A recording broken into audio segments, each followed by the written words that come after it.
Thank you for listening to the Damage Report podcast, the show covering the true threats facing our country and what you can actually do about them. You can support this free podcast by leaving us a review and giving us a 5-star rating on Apple Podcasts or wherever you happen to be listening to it. Every review helps more people discover the show at no cost to you.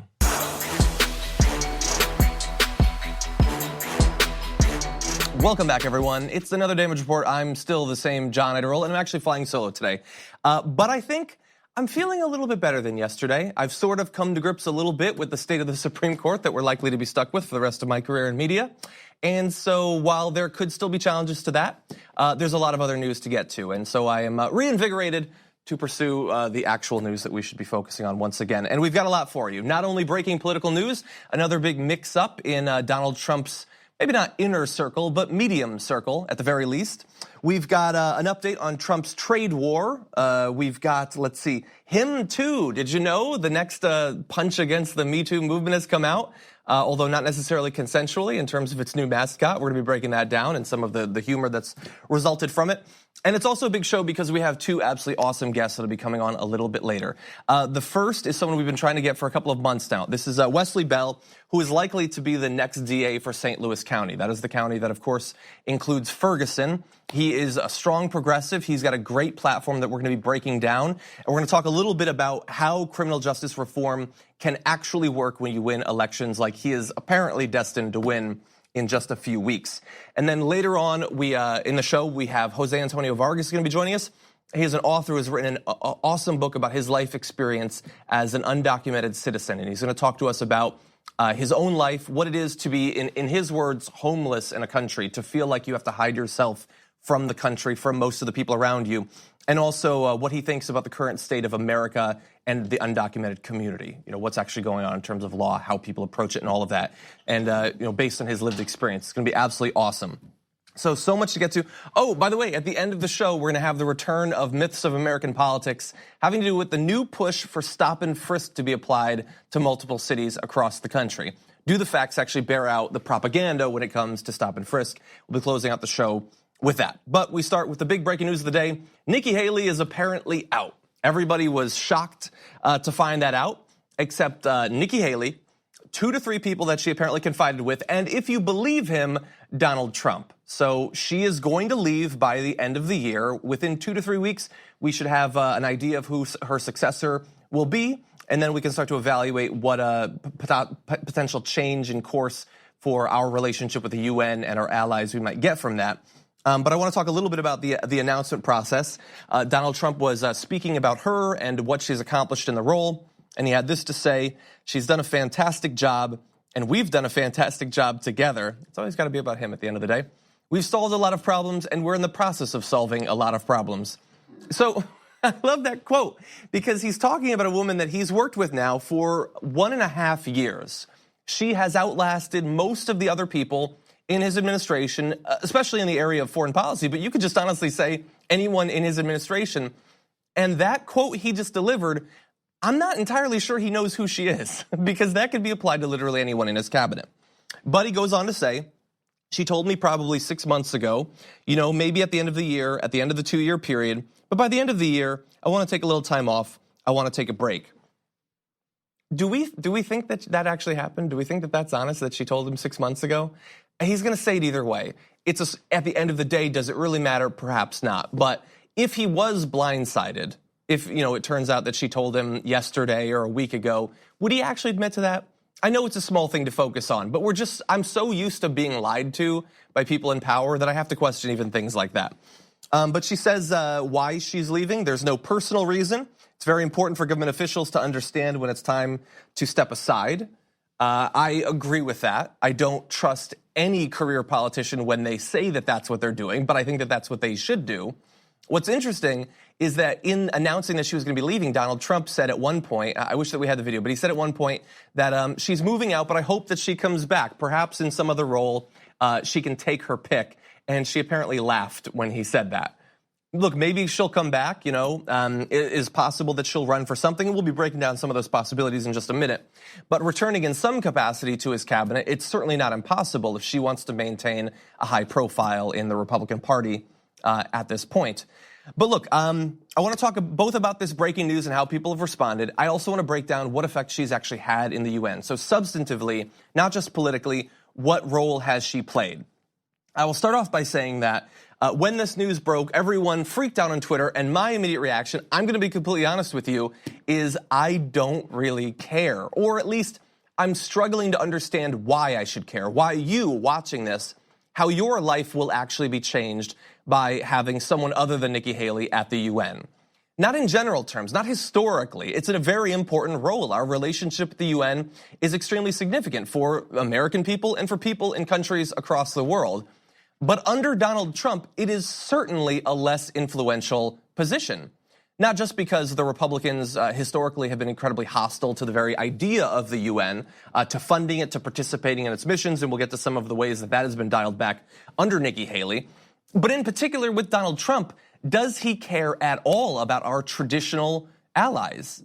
We need to talk about a relatively new show called the Republic, or UNFTR. As a Young Turks fan, you already know that the government, the media, and corporations are constantly peddling lies that serve the interests of the rich and powerful.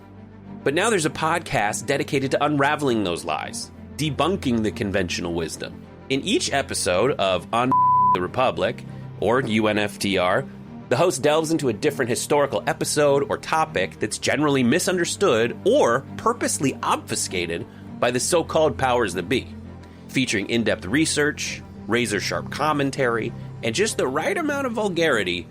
The UNFTR podcast takes a sledgehammer to what you thought you knew about some of the nation's most sacred historical cows.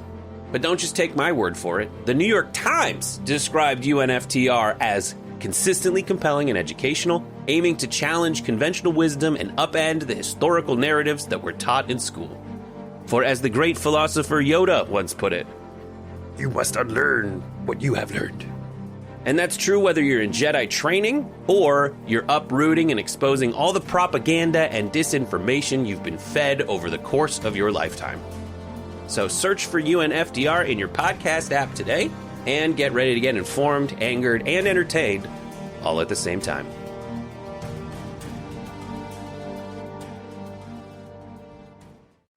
Will he actually advance sort of the mission statement of the UN, what it is supposed to accomplish? Will he ever allow our country to participate in that, whether it's Nikki Haley or it's someone else, if it's John Bolton someday, which I don't actually expect to happen, but how important is it? Now, it's not to say that she hasn't accomplished anything. We can talk about some of what she did. She is given credit for championing human rights. So she has, at times, spoken out for communities that are being victimized by their governments. That is a good thing. That's the thing that makes her supposedly a moderate Republican, is that she at least seems to care about what is happening to people in other parts of the world.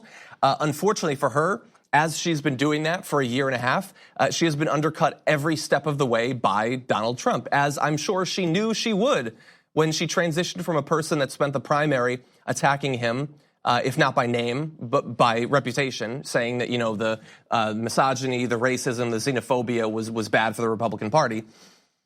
And then she had to go and make the case for him as he continued to do that. So when she goes to the UN and she says, such and such a community, the dictatorship is treating it badly, there's great poverty, there's a lack of rights, whatever it is, and then he comes out and speaks favorably about every dictator across the face of the earth, that certainly makes it harder for her to do her job. When you have that huge philosophical and indeed policy-specific chasm between the UN ambassador and Donald Trump. What else has she done? Well, this is one of the big things that she deferred from Trump on. She did criticize Russia's support for the dictator of Syria, Bashar al-Assad. She was much more critical of Russia in general on a number of different issues, but this is one of the ones that in terms of policy mattered the most. She did not feel like it was in the interests of the Syrian people for Bashar al-Assad to be propped up in the way he was by the Russian government. Donald Trump would occasionally feign concern over those sorts of things, but he doesn't speak about it with the sort of passion or concern that Nikki Haley would. And, then when it came to things like sanctions and things like that, she was more likely to talk about that in an open way, amongst our international peers than Donald Trump would. And almost certainly then whoever ends up replacing her will. On the other hand, though, she did constantly support Trump's anti-Iran stance. She once gave a speech in front of a supposed Iranian missile as evidence that they are providing missile technology to terrorist groups and things like that. She was the face for his big shift in terms of how the U.S. and Iran actually deal with each other. So there had been, under Obama, there had been great pushes at diplomacy, coming to some sort of international understanding in terms of the future of their nuclear program. That is gone under Nikki Haley and under Donald Trump, and she was an enthusiastic supporter of that change in stance. By the way, also, in terms of the UN and the US, what is our relationship with them? How much do we actually participate? So in terms of philosophy, if she's championing human rights, it might seem like she is pro-UN. This is the U.S. recommitting to the UN. But under her tenure, we pulled out of the UN's Human Rights Council and the United Nations Relief and Works Agency. So in terms of the actual sub-organizations inside of the UN that are doing the work to actually make the UN matter for people across the globe, she was responsible with Donald Trump for making sure that we participate in less of that. And that is something that I would get used to, regardless of who it is that ends up replacing her. She had an interesting quote. The last quote of hers that I want to read here is, countries may not like what we do, but they respect what we do. And I think that that statement is exactly half right. If you look at the level of respect that populations across the globe have for America, what it represents in the world, its leadership in the world, it has gone down. And you can look at these polls. This has been borne out over almost 2 years now. They have gone down dramatically in every country in the world except two. That being Russia and Israel, and I think you can understand why both of those are exceptions there. At this point, we don't know yet who's going to replace her. There have been joking comments that it could be Ivanka or it could be Kanye, but it's 2018, so those are both jokes and also kind of credible guesses at this point. Perhaps in 2 or 3 weeks, we'll actually know. Okay, with that, we do have to go to our first break. When we come back, Wesley Bell is going to be joining us. He is looking to reshape the relationship between the police, law enforcement, and the people of St. Louis County. We'll be breaking down how after this.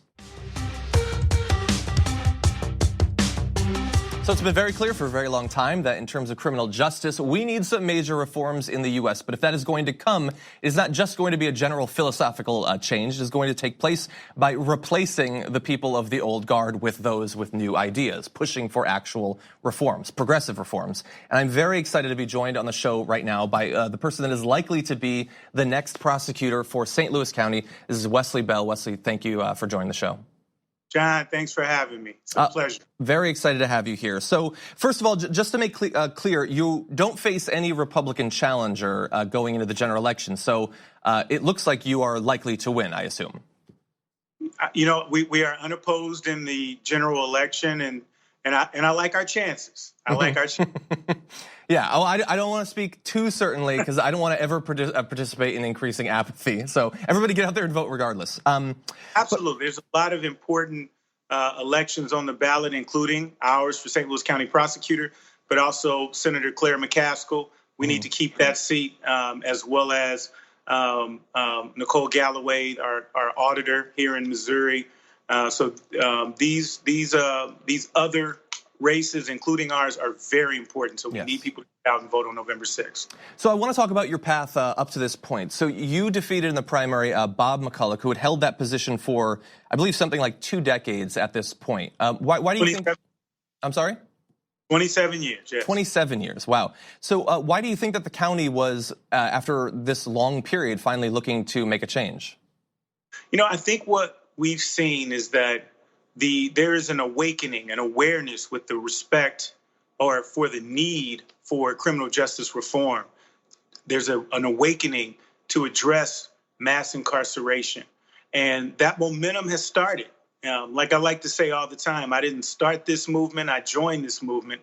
And I'm proud to be with a lot of reform-minded candidates and activists and just regular citizens, even members of law enforcement who understand these need for changes and that are standing with us. And so as we were running, we found that people were a lot more sophisticated and knowledgeable of these issues than in the past, because, you know, as you know, this isn't typically a sexy race. Most people don't pay attention to county prosecutor, DA races, but I think there's becoming more of an awareness of the importance, significance, and impact of these offices.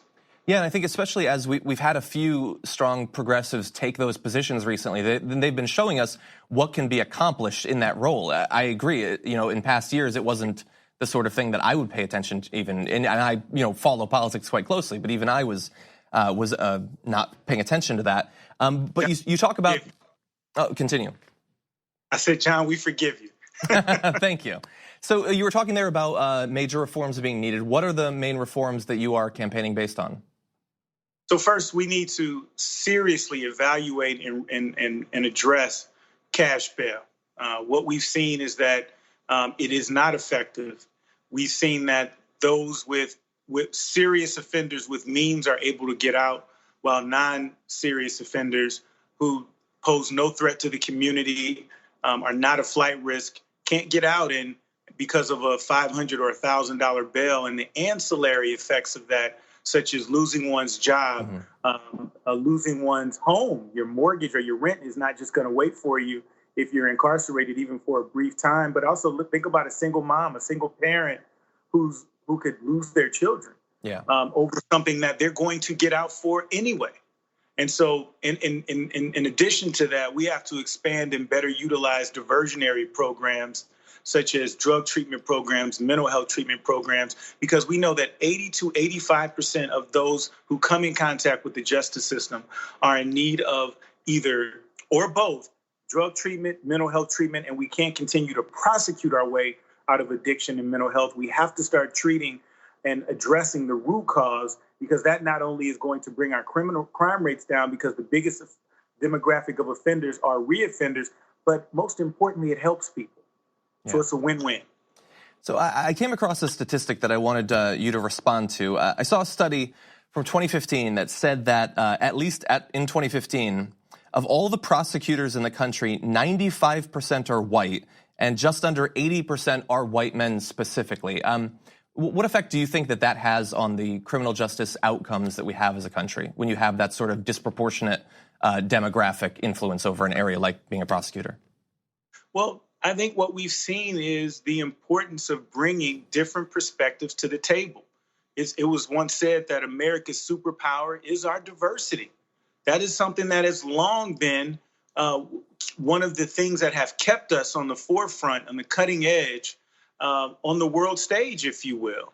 And so that's just another example of the need to bring different perspectives to the table, particularly at something that affects so many disenfranchised people, such as poor people, people of color. It affects us so disproportionately that it's so important to have people at the table. And again, that doesn't disclude our white brothers and sisters, but it means being inclusive of African Americans, of minorities, Hispanics, Asians, and making sure that everyone has a seat at the table. That's the only way we're going to really address these issues in a impactful, sustainable manner. Yeah, I want to talk about one of the outcomes from back 4 years ago. So you had the killing of Michael Brown in Ferguson. The person that you replaced, Bob McCullough, was sort of in charge of the response to that. There was effectively no justice in that particular case, despite all the evidence that came out over that killing. Is that obviously that was a huge organizing issue at the time that you were involved in as well. 4 years on, how salient in people's minds is that killing still, and the sort of the lingering effect of it? Well, I think that many view that as ground zero, if you will, unfortunately, and again, unfortunately, oftentimes tragedy brings about opportunity. And there was an awakening that occurred as a result of what happened in Ferguson. And I think that it's important for us to recognize that what happened in Ferguson doesn't have to happen or isn't in vain if we push for reforms that are going to improve our criminal justice system, that's going to make sure that we're more equitable racially, socioeconomically. And I think that's what that's what this movement is about, making sure that we're not continuing to be the leading incarcerator in the world. That here in Missouri, African-American males make up about 6 to 8% of the population, but yet make up close to 45 to 46% of the prison population. We incarcerate more women in this country, in this state, than any other state in the country. And those are things that need to be addressed, not only here at home in Ferguson, St. Louis, and the region, but around the country. Yeah. So one thing I want to talk to you about was the position of a county prosecutor, the relationship between prosecutors and the police departments that they are, working in tandem with in some cases. What do you think about that relationship in general? Do you think that it might be that in some cases prosecutors tend to perhaps, over the long period, sometimes decades that they work with these police officers, tend to get too close? How do you see your relationship with the police departments in the area you'll be serving? I don't think the question is being too close. I think the question is recognizing the relationship and understanding that when you work with someone, when you develop friendships and relationships, there's going to be an inherent bias. For example, my father is a retired police officer. I've grown up around officers my entire life. Some of my best friends are police officers. And so if you tell me that, hey, one of your good friends committed a bad act, you know what? As fair as I believe that I am, I'm going to just naturally doubt it. Mm-hmm. And so that's why I think it's so important with cases that involve involved shootings, that there has to be a special prosecutor, because when you're working with someone every day, and by and large, the men and women in law enforcement are doing the job the right way. They deserve our support. But when someone commits an act that is in violation of the law, they need to be held accountable. But it's hard to do that with people that you care and know and have a relationship with. And so that's why I campaigned on it, and I intend to keep that promise that in officer-involved shootings, we're going to have a special prosecutor. We're going to create a transparent policy that everyone can see and know ahead of time exactly how we're going to handle those situations. I think that is a great idea. Wesley Bell, Democratic nominee for St. Louis County Prosecutor. Good luck in your upcoming race. Thank you. Thank you very much. And thanks for having me, John. Thank you. Anytime. We're going to take a short break. When we come back, Trump's trade war. We have got a stat on the damage that it has done to one American corporation that is going to blow your mind after this. Okay, everybody, so every day, did you know we get one day closer to the election happening, and the numbers still look pretty good, even after the Kavanaugh thing. Congressional Democratic blah, blah, blah is up. But I am still so worried. I don't know, maybe you feel the same way. I have this sinking feeling in my gut that we live in a nightmare world and things will not turn out well. So if you are thinking about not voting, please, for me, if not for yourself, please go vote. Because if this election goes well for the Republicans, these next 2 years are going to be dark, dark times indeed. If the Democrats take the House, they can at least stop some of the more excessive bills. They can possibly stop the destruction of Medicare, Medicaid, Social Security. They can fight against this next round of tax cuts. They can do something like that. So please help provide a little bit of balance in government by going to vote. If you haven't yet registered, today is the last day to register in a number of different states: Arizona, Arkansas, Florida, Georgia, Hawaii, Kentucky, and by the way, in person, Illinois, Louisiana, Michigan, and so there you can't necessarily do it online. But by the way, Missouri is tomorrow. So that is a great number of states, a huge number of you probably coming from those states. Please go and register. Do not be apathetic. There is far, far too much at stake, as this week's report on climate change made clear. We turn now to other news, though. Donald Trump is engaged in a trade war. That's what we keep hearing. Hell, I've even said it many times. But that is a term that really hides a lot of what is actually going on right now. It makes it seem as if trade between countries is the battlefield that he is engaged on. But the problem is that implies that the country gets hurt if things go badly, or China gets hurt if Trump does a good job. But that's not actually how it works. In practice, it is American corporations that will hurt. It is American workers that will pay in terms of jobs when he engages in these sorts of things. And while many people have unfortunately moved on in media from this story from earlier this year, we're not going to do that here at the Damage Report. So let's talk about the recent effect that this war on the working class that he's engaged in has had for one corporation, and that is Ford. Ford is going to be making major cuts to its 70,000 strong white-collar workforce in the near future.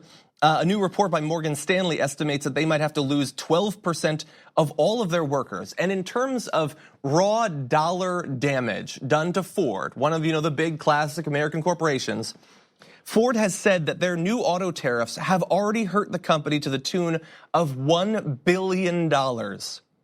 And we're just getting started with this war. $1 billion. Do you think that Ford in a competitive auto market can afford $1 billion? No, there's going to be possibly thousands or tens of thousands of workers losing their jobs because of what Donald Trump is doing. And I will say too, one of the things, this is not just up to Donald Trump. This is changing things that people want to buy and everything. But early this year, Ford said it was going to pull out almost entirely from the US passenger car market because people no longer want sedans, coupes, and wagons. They want SUVs, CUVs, and pickups. So they're going to be focusing more on pickups, replacing cars like the Focus with these crossovers and things like that. Soon, the Mustang will be the only remaining passenger car model in its lineup. So look, this is them responding to what people want, to customer pressure and all that. I realize that people are not going to follow me on this, but this is pretty bad. Like, it's not like in America we need pickup trucks way more than we did 10 or 20 years ago. It's not like we have to have SUVs because roads are far more rugged. Yes, infrastructure is crumbling, but this is not actually the solution. And it means that on average, that is going to put more pressure on overall emissions coming from cars. These cars are generally going to get worse fuel mileage than the smaller passenger cars that they're replacing. So this is also bad. What Donald Trump is doing is bad, and us as people, we should really rethink the sorts of vehicles that we're buying. If you need a truck, fine, get a truck. But not everybody needs a gigantic SUV. And again, the stakes very high in this. Okay, let's move on to a bit lighter news. The Me Too movement is out there. The right, not big fans of it. And there have been a number of different attempts to sort of fight back against the Me Too movement, to sort of reclaim the narrative. And you saw this during the Kavanaugh debacle. One mom decided to do her part to reclaim this narrative with her hashtag #HimToo, which maybe you saw this tweet going around. This is my son. He graduated #1 in boot camp. He was awarded the USO award. He was #1 in a school. He is a gentleman who respects women. He won't go on solo dates due to the current climate of false sexual accusations by radical feminists with an axe to grind. I vote him too. So look, if you wanted to participate in this, that would be one thing. I mean, look, if you are actually not dating because you're too terrified by what radical feminists at Berkeley are doing, that's one way to live your life, I think. I think it's a little bit detached from reality, but you can do that. But the thing is that he wasn't actually willing to participate in this. It was non-consensual, which is sort of ironic considering what we've been going through as a country. He has come to some fame on Twitter as a result, Peter Hansen has, and he tweeted this: "That was my mom. Sometimes the people we love do things that hurt us without realizing it. Let's turn this around. I respect and hashtag believe women. I never have and never will support hashtag #HimToo. I'm a proud Navy vet, cat dad, and ally. Also, Twitter, your meme game is on point." So look, he was on the cusp of really being one of the more hated people in this country, thanks to what his mom did. Thankfully, he's actually a good person and does believe women. And also, thankfully, this has, as he said, resulted in some strong memes. Let's jump to this last graphic, my favorite one. And there were so many of these. But the ham lawyer said, "This is my son. He graduated #1 in Army camp. He was awarded the Marksmanship and Sand Racing Award. He was #1 in school. He's a gentleman who respects mother. He won't go on solo dates because he loves his mother.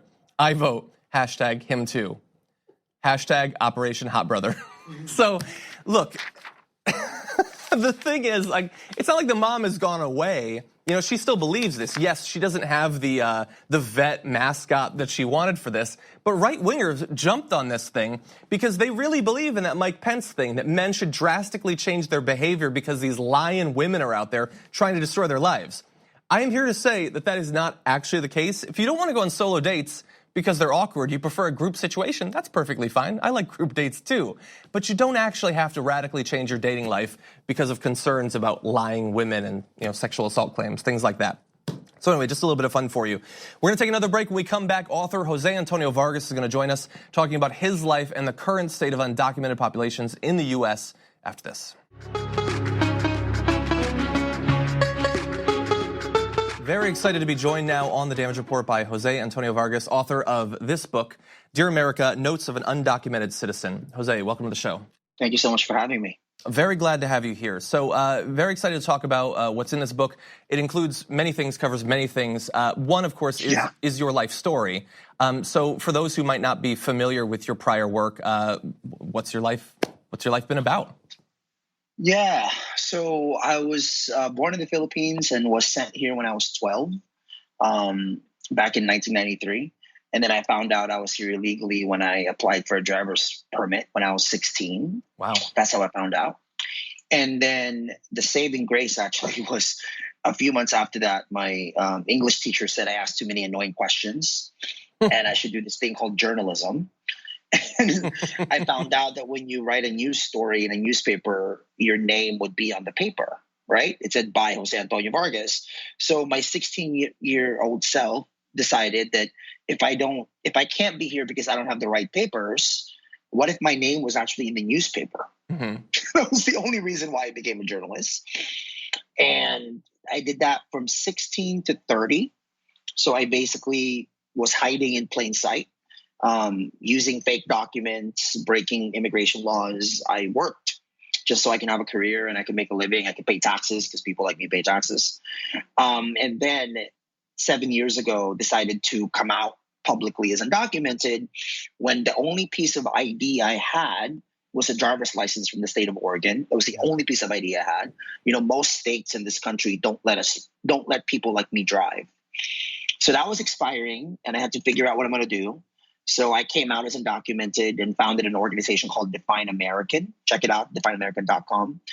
And this book is kind of what the past 7 years has been about, which is I really wanted to write a book that dealt with the psychological state of being in this country illegally. What does it mean to be in a place that that the government tells you you're not supposed to be here? Mm-hmm. And using language in the book, it's really beyond kind of partisan politics, beyond immigration reform, even beyond Trump. I mean, I bet you if I'd called this book Dear Trump, mm-hmm.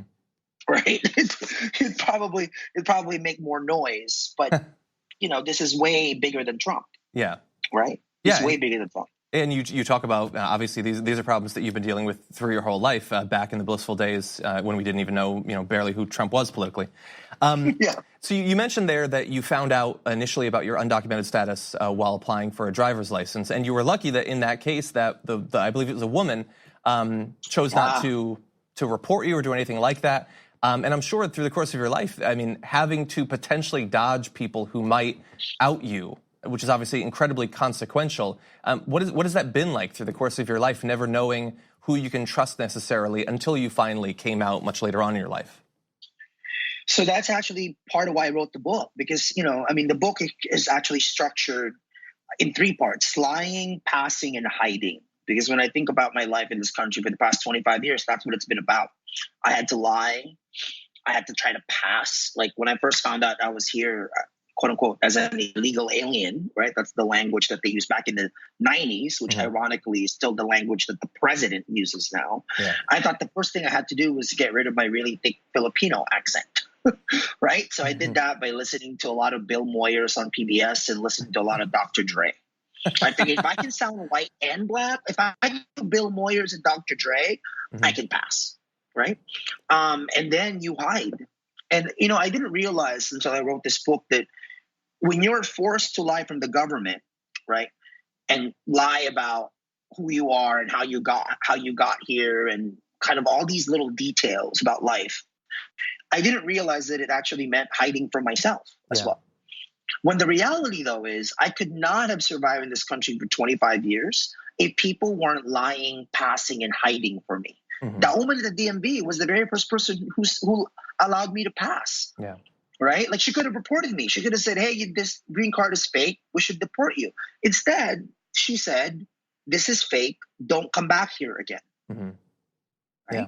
So we don't hear about those people when we talk about immigration in this country. Right? Like they're not a part of the conversation. And in this book, they're absolutely a part of the conversation. Yeah. So one of the things that you mention in the book is that the media fails to report even sort of basic facts and truths about undocumented people. You made a reference to the fact that, yes, you do actually pay taxes, which we are led to believe by Republican politicians generally that is not the case. So what should people understand about these communities that they're not being told by the media? And this is, and I'm saying this as somebody who worked for the Washington Post as a political reporter, who's been published in the New Yorker and the New York Times and quote unquote mainstream media. When we look back at this era, especially at this Trump era, one of the things we're going to realize, 30, 20 years from now, is that in many ways, the mainstream news media has been complicit in telling the lies that we have continually told about who people like me are. And the fact that the lies that we take from society, the lies that we don't want to be American, the lies that, that we are taxing government services. When the reality is, as an undocumented person, I pay into taxes and Social Security. I have paid so much taxes, I should be a Republican. And I've paid so much Social Security, but I can't get any of it back. According to the Social Security Administration, the primary source, undocumented workers like me have contributed $100 billion to the Social Security Fund in the past decade. Now, Wow. When was the last time you heard that in the New York Times and the Washington Post and NPR? I've literally never heard that before, actually. Why? Why haven't you heard that? Because it doesn't fit the master narrative. Right? Actually, when I was writing this book, I told a story about Chuck Todd. Well, I know Chuck because he used to be a political reporter. And so after Trump clinched the Republican nomination, Chuck Todd was going to interview him for Meet the Press. So I emailed Chuck and I said, "Hey, Chuck, can we get on the phone?" Got him on the phone. I said to Chuck, "Hey, Chuck, did you know that undocumented Asian people, Filipinos, Koreans, Chinese, Indians are actually the fastest growing undocumented population? And it's not Mexican, it's not Latinos."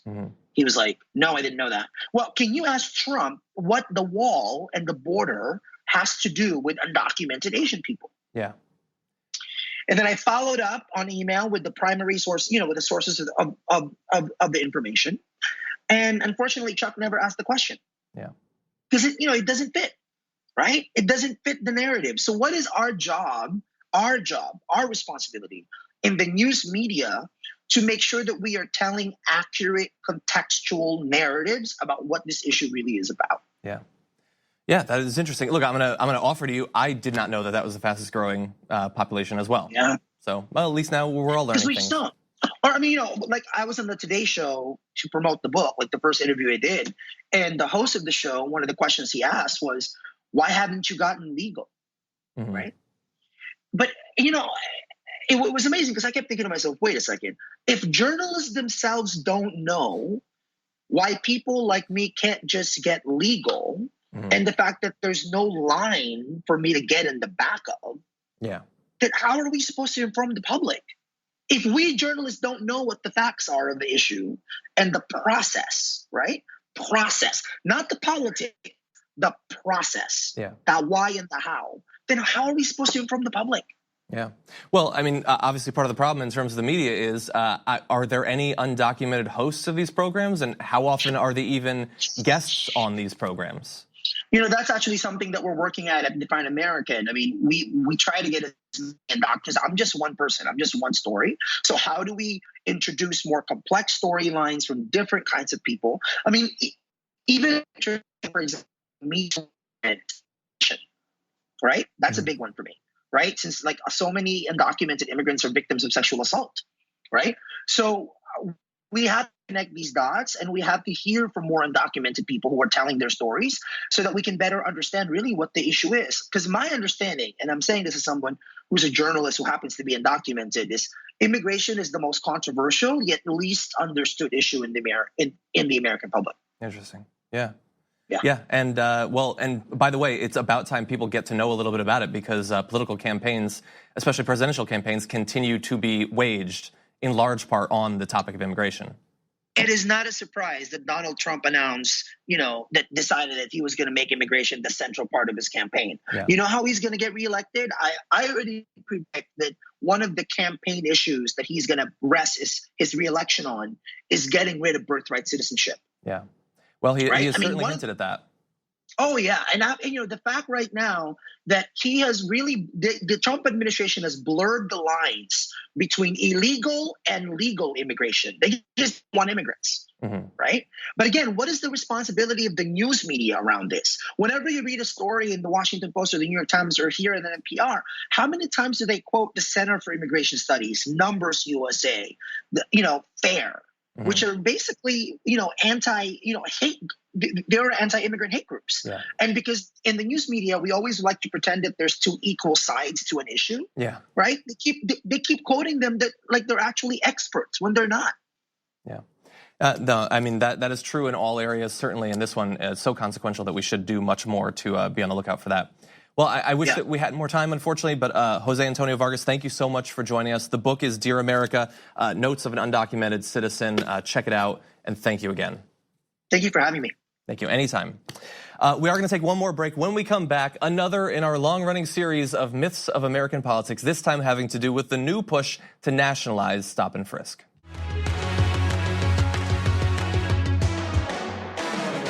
Hey, America, you're still being lied to. This is another myth of American politics.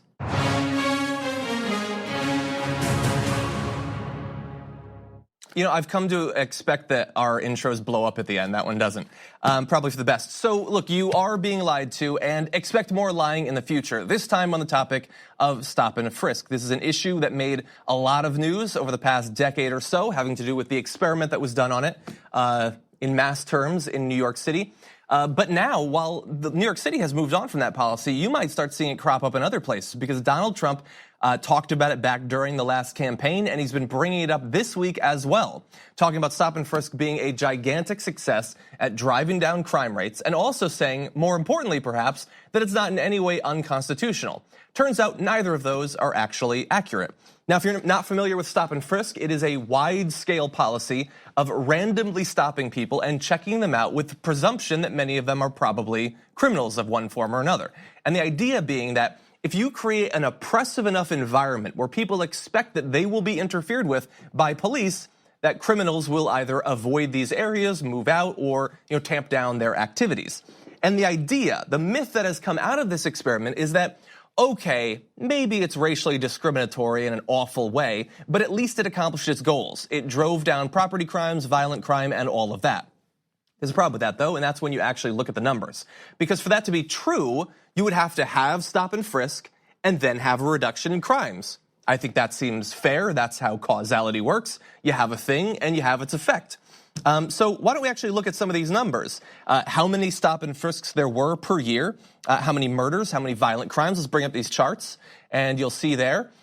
So you see murders, any murder's bad, but the number went down per 100,000 residents between 1990 and 2010, started to go up just a little bit. And that was actually similar in violent crimes as well. From the 90s through the 2000s, a drastic drop in that crime. Now, you do see that stop and frisk, which started off as not too common in 2002, it looks like, started to skyrocket up into 2010. And they don't want you to actually combine those things, but thankfully the Washington Post has done that. Let's bring up this combined chart showing the number of violent crimes, murders, and stop and frisks over time. So that's problematic for them. Under Mayor Dinkins and through to Giuliani, although starting with Dinkins, murders and violent crime began to drop precipitously over the course of the late 90s, the mid to late 90s.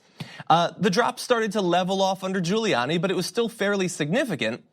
It goes down slightly under Bloomberg. That is true when the stop and frisk started. But the vast majority of the drop in murder and violent crime had already been finished before the first stop and frisk was actually instituted under Mayor Bloomberg. And you see there that the numbers of stop and frisk go up dramatically over the next 5 to 10 years, but the actual decline in violent crime levels off at that point. And so the idea that it could be responsible for the drop in crime it's made a sham when you actually look at the numbers. If anything, it looks like, if you're talking about causality, the drop in crime actually led to the stop and frisk. That's not actually what happened, but that's the only thing you can draw from this actual information. So when they say this is a policy that worked in New York City, they either don't know what they're talking about or they're purposefully deceiving you. And the reason they're doing it is because they want to apply this to other places. Donald Trump has been talking about this for a couple of years now. He will continue to. He wants it in Chicago. He wants it in other major cities. Not because it will actually stop crime. The numbers don't bear that out at all. But they like the oppressive, racially discriminatory atmosphere that it produces in these areas. The vast, vast majority of the hundreds of thousands of stop and frisks that actually happened, the numbers show, happened to African Americans, Latinos in general. That is not some sort of weird historical artifact. That was the policy as designed being implemented. And even the guy who tries to claim that it was a success, Bloomberg, He says on the racial discriminatory thing, he says it targeted too many white people. So the lesson certainly has not been learned, except we can do better now that we actually know the numbers. Okay, thank you so much for joining me on The Damage Report today. If you haven't already rated the podcast, please do that on iTunes. We'll be back tomorrow with J.R. Jackson and much more news for you.